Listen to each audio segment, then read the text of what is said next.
देवियों सज्जनों नमस्कार, जय हिंद। आज हम कारगिल युद्ध के बारे में कुछ आपके सामने तथ्य रखेंगे। सोल्जर वॉइस चैनल पर टी.सी. राव आपका सैनिक वर्कशॉप में स्वागत करता हूं। तो ये युद्ध कैसे शुरू हुआ था, क्या कारण थे जिसके कारण ये युद्ध हुआ था, पाकिस्तान का कितना बुरा हाल हुआ था, बाद में भारत ने कैसे इंतजाम किए, कैसे अपने आप को तैयार किया, इन सब बातों पर प्रकाश डालेंगे आज इस वीडियो के माध्यम से। क्योंकि 26 जुलाई को विजय दिवस मनाने जा रहा है और उस जंग में अपने प्राण न्यौछावर करके भी देश की अस्मिता को अक्षुण्ण रखने वाले बहादुर सैनिकों को याद करता है हमारा देश। उस दिन याद करेंगे हम, जिन्होंने अपनी जान गंवाई थी। अपंग हो गए थे बहुत लोग तो उस युद्ध के अंदर, बहुत लोगों किसी के हाथ किसी के पैर से डिसेबल्ड हो गए थे। उनको भी हम याद करेंगे, उनके भी अच्छे स्वास्थ्य की हम कामना करेंगे। दोस्तों, कारगिल की लड़ाई जिसे ऑपरेशन विजय के नाम से भी जाना जाता है, भारत और पाकिस्तान के बीच मई और जुलाई 1999 के बीच कश्मीर के कारगिल जिले में हुई थी। इस लड़ाई की जीत के उपलक्ष्य में भारत 26 जुलाई को कारगिल विजय दिवस मनाता है। भारतीय जनता पार्टी इस साल अपने हेडक्वार्टर में बड़े शान से इस विजय दिवस को मनाने जा रही है। हम भी उसका हिस्सा होंगे। दोस्तों, आपको बता दें, पाकिस्तान की सेना और कश्मीरी उग्रवादियों ने लाइन ऑफ कंट्रोल के ऊपर आकर के हमारी ज़मीन पर कब्जा करने की कोशिश की थी। हमारे बंकर्स थे, उन्हीं में आकर के वो छुप करके बैठ गए थे। हालांकि इंडियन आर्मी के बहादुर जवानों ने न सिर्फ पाकिस्तान की लड़ाई में धूल चटाई, बल्कि शौर्य एक ऐसी मिसाल पेश की जो इतिहास के पन्नों में अपनी जगह बना गई है। दोस्तों, कैसे हुई थी कारगिल की लड़ाई, हम एक एक बात पे अभी आपके सामने रखेंगे। इस लड़ाई की शुरुआत 3 मई 1999 को हुई थी दोस्तों, जब पाकिस्तान ने कारगिल की ऊंची पहाड़ियों पर 5000 से भी ज़्यादा सैनिकों के साथ घुसपैठ कर कब्जा जमा लिया था। भारत सरकार को जब घुसपैठ की जानकारी मिली तब पाकिस्तानी सैनिकों को खदेड़ने के लिए ऑपरेशन विजय चलाया गया। अटल बिहारी वाजपेयी जी की सरकार थी।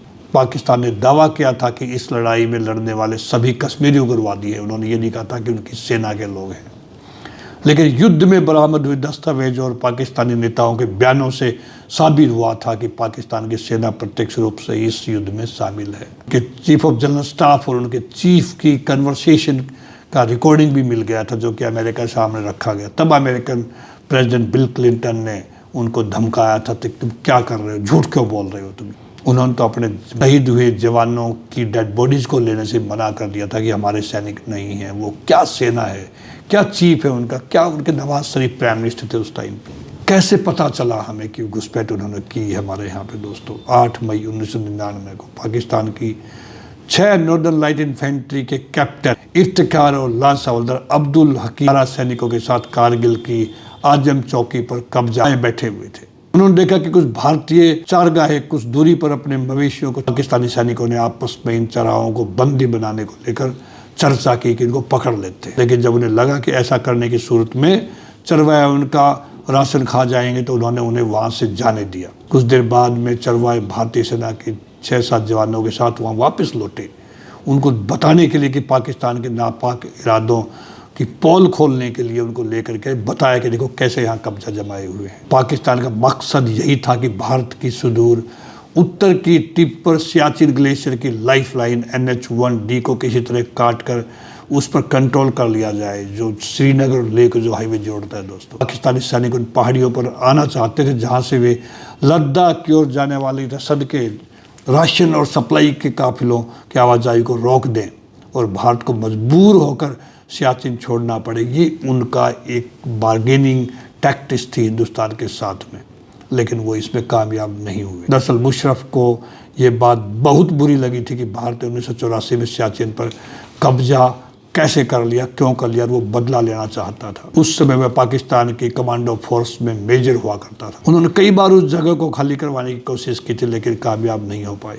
एयरफोर्स और बोफोर्स ने बदला लड़ाई का रुख। दोस्तों, कारगिल की लड़ाई शुरू में भारत के लिए काफ़ी मुश्किल साबित हो रही थी, बिकॉज पाकिस्तानी बहुत ऊंचाई पे बैठे हुए थे, हम नीचे से ऊपर जाना था। पाकिस्तानियों के लिए हिंदुस्तानियों पे फायर करना बहुत आसान था, जबकि हमारे लिए बहुत मुश्किल था। बोफोर्स और एयरफोर्स की एंट्री ने पूरी तस्वीर ही बदल दी। दोस्तों, बोफोर्स तोपों ने, उनके हमलों ने इतने भयानक और एक्यूरेट उनकी फायरिंग थी कि उन्होंने पाकिस्तानी चौकियों को पूरी तरह तबाह कर दिया था। पाकिस्तानी सैनिक बिना किसी राशन के लड़ रहे थे, उनके पास में कुछ अम्युनिशन भी नहीं बचा। तो भारतीय सैनिकों की दिलेरी के आगे उनकी एक नहीं चल पा रही थी। कारगिल में वायुसेना की सबसे बड़ी भूमिका मनोवैज्ञानिक थी। साइकोलॉजिकली उनको कमजोर करना थी, क्योंकि पाकिस्तानी सैनिकों को जैसे ही ऊपर से भारतीय जेटों की आवाज गड़गड़ाहट सुनाई पड़ती थी, वो बुरी तरह घबरा जाते थे और इधर उधर भागने लगते थे। दोस्तों, भारत ने बहुत कुछ खोया इस युद्ध के अंदर, पर पाकिस्तान बर्बाद हो गया इस युद्ध के बाद में। कारगिल की लड़ाई में भारत ने जहाँ बहुत कुछ खोया, वहीं पाकिस्तान बुरी तरह बर्बाद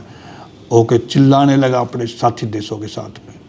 इस जंग में जहाँ भारत के 527 सैनिक शहीद हुए थे। पाकिस्तान के पूर्व प्रधानमंत्री नवाज शरीफ के मुताबिक उनके 2700 से 4000 सैनिक मारे गए थे। जंग के बाद पाकिस्तान में राजनीतिक और आर्थिक इंस्टेबिलिटी आ गई थी और नवाज शरीफ की सरकार को हटाकर परवेज मुशर्रफ सत्ता पर काबिज हो गए थे। भारत में जंग ने देश प्रेम को उफान पर ला दिया था और अर्थव्यवस्था को भी काफी मजबूती मिली। युद्ध से प्रेरणा लेकर कई फिल्में बनी हुई दोस्तों, जिनमें LOC, कारगिल, लक्ष्य और धूप का जिक्र खास तौर पर किया जा सकता है। कारगिल से हमें काफी सीखने को मिला। कारगिल लड़ाई से लेसन्स लेकर के भारत ने सीमा पर सुरक्षा के लिए पुख्ता इंतजाम किए। सरकार ने एक तरफ जहाँ रक्षा बजट को बढ़ाया, वही सेना की क्षमता बढ़ाने पर भी काम करना शुरू किया और नए नए arms and weapons, aircraft acquire की। जंग के दौरान कई तरह की अनियमितताओं भी सामने आई थी, जिन्हें दूर करने के प्रयास हुए। स्टडी ग्रुप बैठाए गए, साथ ही सीमा पर लगातार निगरानी की व्यवस्था भी की गई। कारगिल लड़ाई ने भारत को वक्त पर कुछ ऐसे सबक दे दिए जिनको सीखने से बेहद जरूरी था। अपनी गलतियों से सीख लेकर भारत ने लगातार सुधार जारी रखा और आज इस स्थिति में पहुंच गया है कि एक साथ दो मोर्चों पर बड़ी आसानी से दुश्मनों को संभाल रहे भी है, रह सकते हैं। दोस्तों, मैं बताऊंगा अग्निवीर जो स्कीम है अग्निपथ के अंदर में जो आई है, ये कारगिल युद्ध की ही उपज है। कारगिल युद्ध के बाद में एक स्टडी ग्रुप बैठाया गया, जब उन ऑफिसर्स ने, जो स्टेक होल्डर्स थे, जो हिस्टोरियंस थे, जो स्ट्रेटेजिक एक्सपर्ट्स थे, उन्होंने सभी ने महसूस किया कि हमारा 70% युद्ध क्षेत्र पहाड़ी है और पहाड़ के अंदर युद्ध लड़ना एक उम्र दराज आदमी की बस की बात नहीं है। 35-40 साल के आदमी की बस की बात नहीं है। हमें हमारी जिस 36 साल हमारी एवरेज सेना की एवरेज एज थी, वो हम चाहते थे उसको नीचे ला करके हम 26-27 पे करें। उसी को ध्यान में रखते हुए अग्निवीर स्कीम को लाया गया दोस्त, क्योंकि उस युद्ध में जो भी हताहत हुए थे, जो हमारे शहीद हुए थे हमारे जवान, वो सब के सब 22 से लेकर 26 साल के बीच के थे। पहाड़ियों पे चढ़ना बाकी के लिए आसान नहीं था। कमांडिंग ऑफिसर्स ने बड़ी सूझबूझ के साथ घातक प्लेटून में पूरे यंग जवान रखे थे और यंग ऑफिसर्स को ही उनकी इंचार्ज बनाया गया था, जिनकी उम्र 23 साल, 24 साल, 25 साल ये थी और अधिकारियों की। तो उस युद्ध में भारत ने विजय प्राप्त की थी और दुनिया के अंदर भारतीय सेना की एक साख बनी थी कि भारतीय सेना इतने दुर्गम क्षेत्र में पाकिस्तान की सेना के खिलाफ इतनी भारी संख्या में लोग ऊपर बैठे हुए थे, उनको मार भगाया था, खदेड़ दिया था। कितने हजारों लोग हमने हताहत कर दिए। मैं तमाम लोगों को जिन्होंने इसमें पार्टिसिपेट किया था कारगिल युद्ध में, मैं डायरेक्टली नहीं था, हम इनडायरेक्टली हम भी सेना में थे, लेकिन हमने उनके परिवारों के, शहीदों के परिवारों को सेवा की थी। मैं उन सभी को सल्यूट करता हूं और शहीदों को मैं श्रद्धांजलि देता हूं। सत सत नमन मेरी तरफ से उन सभी जाबाजों को जिन्होंने देश के लिए जान की बाजी लगा दी थी। नमस्कार, जय हिंद दोस्तों।